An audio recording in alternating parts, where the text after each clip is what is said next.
Pat 25, this is CRJ in flight. Pat 25, pass one is CRJ. At 8:47 p.m., an Army Black Hawk helicopter collided with a regional jet in the nation's capital. The crash occurred over the Potomac River near Reagan National Airport, killing 67 people. It's one of the most restricted airspaces in the country. But this particular area has long worried pilots like retired Army officer Darrell Feller. A couple times a week, both day and night.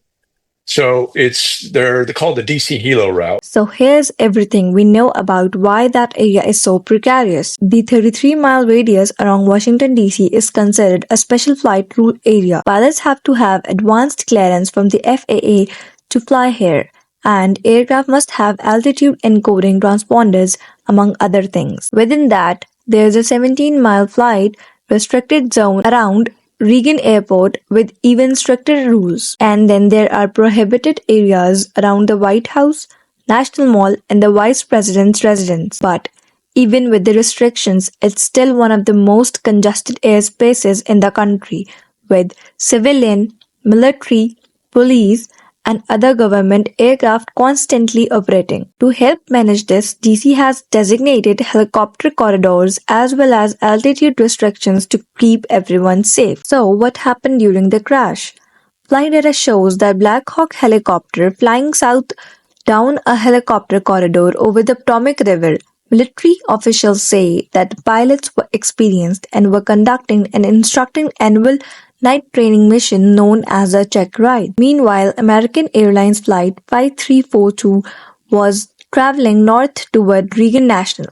It was originally supposed to land on runway 1 with a flight path that goes up the river, but at approximately 8:42 p.m., minutes before landing, the jet was told to use a different short runway. Runway changes aren't unusual, but it meant the plane had to board right before turning sharply left and cutting across the helicopter corridor, a move that pilots say makes the jet hard for helicopters to see, especially at a low altitude. There are also questions about staffing of air traffic control that night and whether more people should have been working.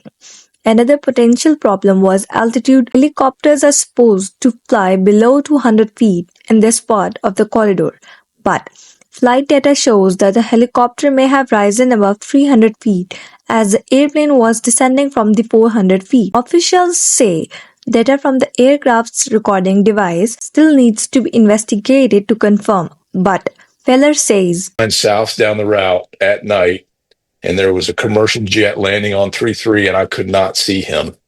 I lost him in the city lights there in Anacostia around DIA. You can't see him. During a press briefing, Defense Secretary Pete Hegseth said, I would echo it as well. No excuses. We're going to get to the bottom of this. We first and foremost from the Defense Department want to pass our condolences to the 64 souls. After the crash, the FAA announced it would restrict helicopter traffic in the area where the Black Hawk was traveling.